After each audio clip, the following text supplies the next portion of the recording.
पिछले वीडियो में हम लोगों ने पढ़ा था सबड्यूरल हेमाटोमा. इस वीडियो में हम लोग पढ़ेंगे epidural hematoma. In the previous video we have studied about subdural hematoma.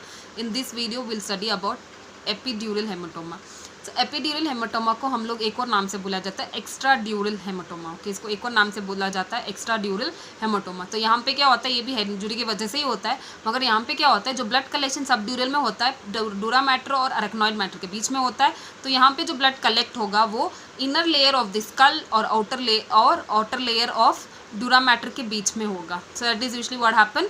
तो यहाँ पे क्या होता है, एपिड्यूरल में जो ब्लड कलेक्ट होगा, यहाँ पे ब्लड कलेक्शन ही होगा. तो ब्लड कलेक्शन कहाँ पे होता है, कहाँ पे गैदर होता है, ये पे inner layer of the skull और outer layer of the dura mater के बीच में होता है. So that is this epidural haematoma. It is also called as extra dural haematoma. It is also called as extra dural haematoma.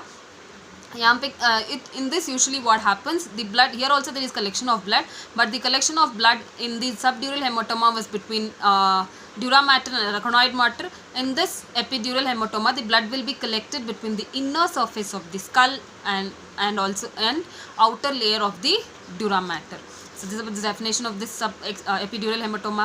So what is the causes? Causes I have told you, it might be due to trauma, that is due to head injury, or if there is skull fracture, so that time also this epidural hematoma can occur, or if there is injury during sports, okay, if there is injury during sports, that time also it can occur, or if there is any vehicular accident, okay, if there is any vehicular accident, so that time also this epidural hematoma can occur. So that is the causes are mainly, it is mainly due to trauma, like if there is any head injury, or if there is skull fracture, vehicular accident, or injury that is occurred during sports.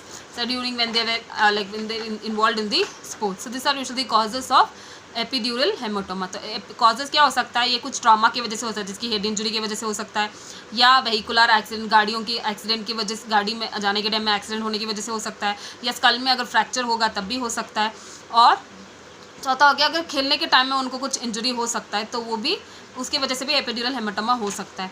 तो symptoms are similar to that subdural haematoma, like headache will be there for the patient, dizziness, drowsiness, level of consciousness will be altered, confusion will be there, seizures will be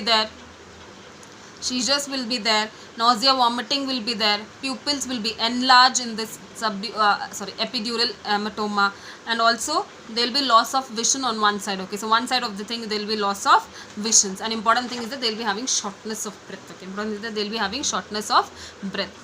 तो यहाँ पे symptoms जो होता है ना वो similar होता है सबड्यूरल हेमाटोमा से, जैसे कि उसको बंदे को हेडेक होगा, लॉस ऑफ कॉन्शियसनेस होगा, कन्फ्यूजन में रहेगा वो, ड्राउसीनेस होगा, डिसीनेस होगा, प्यूपिल यहाँ पे एनलार्ज होगा, कि प्यूपिल यहाँ पे एनलार्ज होगा, और उसके बाद उसका विशन, मतलब एक साइड में विशन नहीं होगा उसका, एक साइड में अगर दिखाई देगा तो दूसरे आंख से उसको वो दिखाई नहीं देगा, तो वो हो सकता है यहाँ पे. और इंपॉर्टेंट थिंग है उसको ना ब्रीथिंग प्रॉब्लम होगा, मतलब उसको शॉर्टनेस ऑफ ब्रेथ रहेगा और वॉमिटिंग रहेगा उसको. So this are usually the symptoms of epidural haematoma, that is headache, dizziness, drowsiness, shortness of breath, pupils will be enlarged, vision, there will be vision loss, that is partial vision loss will be there, nausea and vomiting will be there for the patient, and next is usually confusion will be there. So these are usually symptoms of this epidural hematoma. So next हम चलते diagnostic evaluation. तो यहाँ पे जब हम लोग diagnostic evaluation देखेंगे, सो diagnostic evaluation में हम लोग जो देख रहे हैं यहाँ पे वो similar to that of subdural haematoma होगा, जहाँ पे आप लोगों को पहले क्या करते हैं, हिस्ट्री कलेक्शन करेंगे, फिजिकल एग्जामिनेशन करेंगे, न्यूरोलॉजिकल एग्जामिनेशन करेंगे, सीटी स्कैन और एमआरआई स्कैन करेंगे. So this are usually common diagnostic tests which we do in order to diagnose epidural haematoma. So what are this? History collection, it is similar to that of subdural haematoma, history collection, physical examination, MRI, CT scan or neurological examination will be done. So next is management. So management, the same thing. We start with craniotomy and burr hole. So burr hole, it is mainly done here to decrease ICP and remove the clots. Okay, it is mainly done to decrease ICP and remove the clots so that we can control the bleeding. Okay, so that we can control the bleeding. So the treatment यहाँ पे शुरू होता है Burr whole से. तो Burr whole यहाँ पे इसलिए करते हैं ताकि हम लोग आईसीपी को डिक्रीज़ कर सके और क्लॉट को रिमूव कर सके और ब्लीडिंग को कंट्रोल कर सके. सो दूसरा मैंने बताया था आप लोगों को क्रेनियोटमी करते हैं. तो यहाँ पे क्रेनियोटमी इसलिए करते हैं ताकि हम लोग क्लॉट और ब्लीडिंग को क्लॉट को रिमूव कर सके और ब्लीडिंग को कंट्रोल कर सके. तो यहाँ पे क्रेनियोटमी, बर्र होल और क्रेनियोटमी साथ में ही करते हैं. यहाँ पे होल ड्रेन करेंगे और वहाँ पे ट्यूब डाला जाएगा, इंसर्ट करे जाएगा, और जो भी क्लॉट्स है, जो भी हेमाटोमा है, उसको हम लोग निकालेंगे यहाँ पे। सो क्रेनियोटोमी और बरहोल साथ में किया जाता है, क्रेनियोटोमी और बरहोल साथ में किया जाता है, सो दैट ये इसलिए साथ में किया जाता है कि ब्लड अक्यूमुलेट ना हो फिर से, ओके, ब्लड अक्यूमुलेट ना हो फिर से. So that is usually what happened. Treatment mainly I have told you it will start with burhole and craniotomy.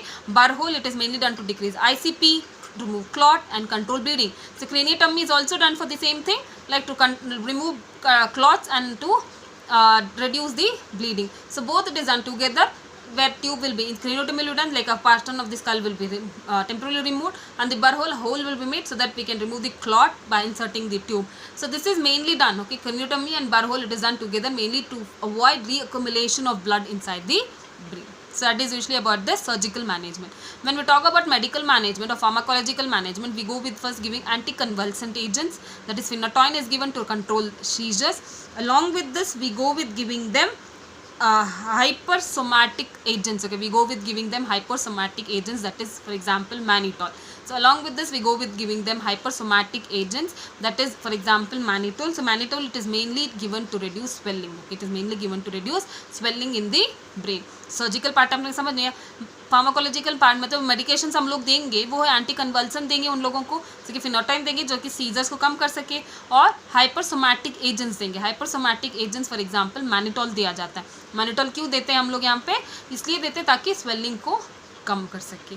So this is about this epidural haematoma. तो आज हम लोगों ने पढ़ा था हेमाटोमा के बारे में. हेमाटोमा क्या होता है, कलेक्शन ऑफ ब्लड होता है स्किन के नीचे जो किसी भी इंजुरी की वजह से हो सकता है, कुछ और रीज़न की वजह से भी हो सकता है. ये दो प्रकार के सबड्यूरल और एपिड्यूरल हेमाटोमा होता है. सबड्यूरल में क्या होता है, सबड्यूरल में ये ब्रेन इंजुरी की वजह से होता है जहाँ पे ब्लड कलेक्शन कहाँ पे होता है, डूरा मैटर और अरेक्नॉइड मैटर के बीच में कलेक्ट होता है. कॉजेज मेनली हेड इंजुरी की वजह से होता है, और सिम्टम्स जो होता है वो डिजीनेस होगा, हेडेक होगा, नोजिया होगा, वॉमिटिंग होगा, सीजर्स होगा, प्यूपल में डिस्टर्बेंस होगा, स्पीच में डिस्टर्बेंस होगा, कॉन्शियसनेस उसका ऑल्टर्ड होगा, कन्फ्यूजन होगा बंदे में. सो ये हो गया उसका symptoms. Diagnostic, history collection, physical examination, neurological examination और MRI और CT स्कैन होता है. Management we go with surgical, हम लोग क्रेनियोटोमी और बरहोल करेंगे, और मेडिकेशन में हम लोग फिनोटाइन और कॉर्टिकोस्टेरॉइड्स देंगे उन लोगों को. ये हो गया सबड्यूरल हेमाटोमा. और एपिड्यूरल हेमाटोमा क्या होता है, यहाँ पे भी इंजरी की वजह से होता है, मतलब ब्लड कलेक्शन कहाँ हो रहा है, blood collection inner surface of the skull और outer layer of the dura mater के बीच में होता है ब्लड कलेक्शन. ये हेड इंजरी की वजह से हो सकता है, या स्कल में फ्रैक्चर होने की वजह से हो सकता है, या मोटर मतलब गाड़ी में जाने के टाइम एक्सीडेंट होने की वजह से होता है, या स्पोर्ट्स खेलने की वजह से हो सकता है. और सिम्टम्स ये सिमिलर है उस सबड्यूरल के जैसे ही, मगर यहाँ पे एक्स्ट्रा क्या होता है, यहाँ पे loss of breath shortness of breath होगा, और यहाँ पे प्यूपल जो होता है वो एनलार्ज होता है, प्यूपल जो होता है वो एनलार्ज होता है. और डायग्नोसिस दोनों की सेम है, history collection, physical examination, neurological examination, CT scan और MRI स्कैन. मैनेजमेंट भी सेम है, क्रेनियोटोमी और बरहोल, मगर यहाँ पे साथ में करते हैं, क्रेनियोटोमी और बरहोल साथ में करते हैं ताकि वो जो रीअक्यूमुलेशन ऑफ ब्लड को हम लोग अवॉइड कर सकें. तो मेडिकेशन हम लोग एक तो सेम देते हैं एंटी कन्वल्सेंट एजेंट्स, और दूसरा हम लोग यहाँ पे जो देते हैं वो हाइपरसोमैटिक एजेंट होता है, फॉर एग्जाम्पल मैनिटॉल. और ये हम लोग इसलिए देते हैं क्योंकि स्वेलिंग होता है ना ब्रेन में, वो उसको कम कर सके. So this is about this haematoma, that is subdural haematoma and epidural haematoma. So the remaining portion we'll see in the next video. Thank you.